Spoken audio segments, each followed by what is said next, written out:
السلام علیکم۔ آپ دیکھ رہے ہیں یوٹیوب چینل، میں ہوں گل محمد آزاد۔ آج آپ کو دنیا کی پہلی نابینا، گونگی اور بہری گریجویٹ لڑکی کس طرح 12 کتابوں کی مصنفہ اور دنیا کی مشہور شخصیت بنی، آپ کی نظر کرتا ہوں۔ ہیلن کیلر کی کہانی قوت، سماعت و گویائی اور دیکھنے سے محروم ایک بچی کی کہانی ہے، جس نے اپنی معذوری کے باوجود نہ صرف اعلیٰ تعلیم حاصل کی بلکہ اپنی ہمت اور ولولہ سے دنیا کے ہر اس انسان کے لیے مثال قائم کی جو کسی بھی چیز کو اپنی زندگی کی رکاوٹ سمجھتا ہے۔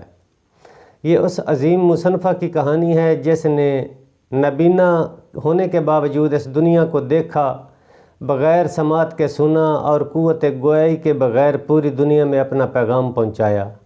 یہ وہ حیرت کدا ہے جسے انسان جتنا جانتا جاتا ہے اس کی بے یقینی میں اتنا ہی اضافہ ہوتا چلا جاتا ہے۔ اس لڑکی کی ہر کامیابی بلا شبہ ایک عظیم کامیابی ہے جس کے پردے میں جانے کتنی بے بسیاں، بے چینیاں چھپی ہوئی ہیں۔ بلند حوصلوں کی مالک اس بے مثال لڑکی نے ہر اندھیرے اور بے بسی کا ڈٹ کر مقابلہ کیا اور اس کا روشن چہرہ دنیا کو فقط خوشی کے آنسو ہی دکھاتا رہا۔ اس کہانی کو پڑھنے کا مزہ تب آئے گا جب آپ چند منٹ کے لیے خود کو ہیلن کی جگہ رکھ کر زندگی کا تصور کریں۔ 2 سال کی ننھی سی عمر ہے، ابھی الفاظ تک ٹھیک سے بولنا نہیں سیکھے تھے کہ آواز سلب کر لی گئی۔ جب دنیا کو دیکھنا شروع بھی نہیں کیا تھا تو آنکھوں کی روشنی چھن گئی۔ اب نہ وہ سن کے اور نہ ہی دیکھ کر کچھ سیکھ سکتی تھی۔ تصور کریں اسے کیسے کوئی لفظ سکھایا جائے، کیسے کوئی بات بتائی جائے اور کس طرح سے کچھ بھی دکھائے بغیر سمجھا جائے۔ ہیلن کی زندگی کے آغاز ہی میں ہر طرف اندھیرا ہے، کوئی آواز نہیں، ایک نہ ختم ہونے والی خاموشی، کوئی حوصلہ افزا الفاظ نہیں، کوئی زندگی کی مثال نہیں، بس گہری خاموشی اور لامحدود اندھیرے۔ ہم زندگی بھر لامحدود چیزیں دیکھ کر اور سن کر سیکھتے ہیں، ان گنت باتیں سوال کر کے سمجھتے ہیں۔ ہمارے سیکھنے کے سب سے بڑے ذرائع یہی 3 ہیں، اور جس کے پاس یہ ذرائع ہوں اس کی زندگی کیسی ہے، اور اگر اس سب کے باوجود وہ کامیاب زندگی ہے تو پھر کیسی بے مثال زندگی ہے۔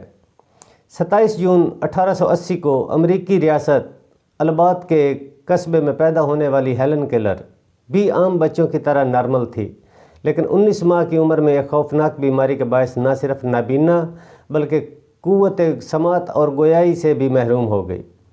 جب ہیلن تعلیم حاصل کرنے کی عمر کو پہنچی تو والدین اپنی بچی کے مستقبل کے لیے سخت پریشان تھے۔ ان کی خواہش تھی کہ کوئی معجزہ ہو جائے اور ان کی بچی کی تعلیم کی کوئی صورت پیدا ہو جائے۔ اسی خواہش میں انہیں ایک ایسا مسیحا گراہم بیل ٹیلی فون کے موجد کی شکل میں ملتا ہے جو انہیں ایک خصوصی سکول کا پتہ دیتا ہے۔ والدہ بچی کو لے کر پرکنس سکول پہنچتی ہے جو نابینا افراد کے لیے مخصوص ہے، جہاں سکول کے ڈائریکٹر ان کی ملاقات ایک بلند حوصلہ 30 سالہ استانی اینی سلیوان سے کراتے ہیں، جو اس کے استاد مقرر ہوتی ہے۔ یہ استانی ہیلن کی زندگی میں انقلاب کی طرح داخل ہوتی ہے اور اس کے گھر میں رہ کر اپنے منفرد انداز سے اس کی تعلیم کا باقاعدہ آغاز کرتی ہے۔ یوں ہیلن کیلر اور اس کی استانی کے درمیان 49 سالہ رفاقت کا آغاز ہوتا ہے۔ اینی گھر میں رہ کر ہیلن کی تعلیم کا حروف تہجی سکھانے سے آغاز کرتی ہے۔ اینی ابتدا ہیلن کے ایک ہاتھ میں گڑیا پکڑاتی ہے اور دوسرے ہاتھ پہ اس کے حروف لکھ کر اسے نام سکھانے کی کوشش کرتی ہے۔ پھر اسی طرح ایک ہاتھ پہ پانی گراتی ہے اور دوسرے ہاتھ پہ نام لکھتی ہے، یہاں تک کہ یہ عظیم استانی انڈے سے چوزا نکلنے تک کا عمل اسے ہاتھ پر محسوس کراتی رہتی ہے۔ اس طرح سے مشکل ترین تعلیم کا باقاعدہ آغاز گھر میں رہ کے شروع کیا جاتا ہے۔ 1 سال کی انتھک محنت کے بعد وہ اس قابل ہو جاتی ہے کہ باقاعدہ سکول جا کر عام نابینا افراد کے ساتھ سیکھے۔ لہٰذا 1988 میں وہ باقاعدہ سکول جانے لگتی ہے، جہاں اس کی ملاقات بہت سے نابینا بچوں سے ہوتی ہے۔ اس سکول کے ماحول نے اس کی حوصلوں کو مزید بلند کر دیا۔ وہ ہاتھوں کے لمس کے ذریعے باقی نابینا بچوں سے گہرے رشتے بناتی چلی جاتی ہے۔ ہیلن کی تعلیم کا دوسرا دور بریل کی تعلیم سے شروع ہوتا ہے۔ بریل ایک ایسی ایجاد ہے جس میں ابھری ہوئی تحریروں کو انگلیوں کے لمس سے محسوس کر کے پڑھا جاتا ہے۔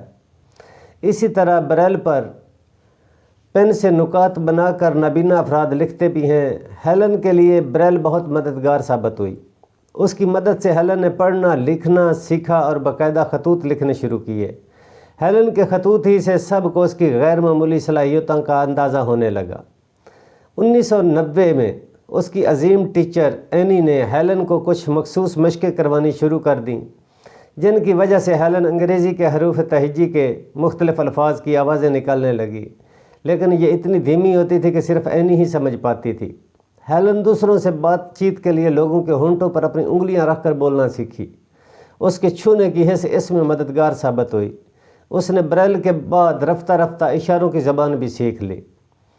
پرکنس اسکول میں 6 سال تعلیم کے بعد 1894 میں وہ اپنی ٹیچر کے ساتھ نیو یارک چلی جاتی ہے اور 2 سال راہیٹ ہماسین ڈیف اسکول سے تعلیم حاصل کرتی ہے۔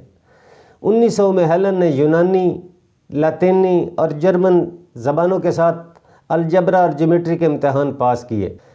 کالج کی رسمی تعلیم کے بعد بھی وہ بریل کی مدد سے مختلف زبانوں میں کتابیں شوق سے پڑھتی اور ساتھ ساتھ لکھنے کا کام جاری رکھتی ہے۔ ہیلن کو دوسروں کی مدد کر کے سب سے زیادہ خوشی محسوس ہوتی۔ اس طرح ہیلن نے خود کو رفاع عامہ کے کاموں میں مشغول کر دیا۔ اپنی پہلی کتاب the story of my life میں وہ لکھتی ہیں کہ میری زندگی کا سب سے خوبصورت دن وہ تھا جس روز مجھے میری ٹیچر ملی۔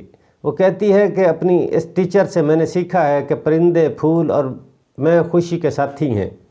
یہ میری ٹیچر کی ذہانت، ہمدردی اور پیار کا انداز تھا کہ تمام مشکلات کے باوجود تعلیم کا پہلا سال ہی بہت خوبصورت بن گیا۔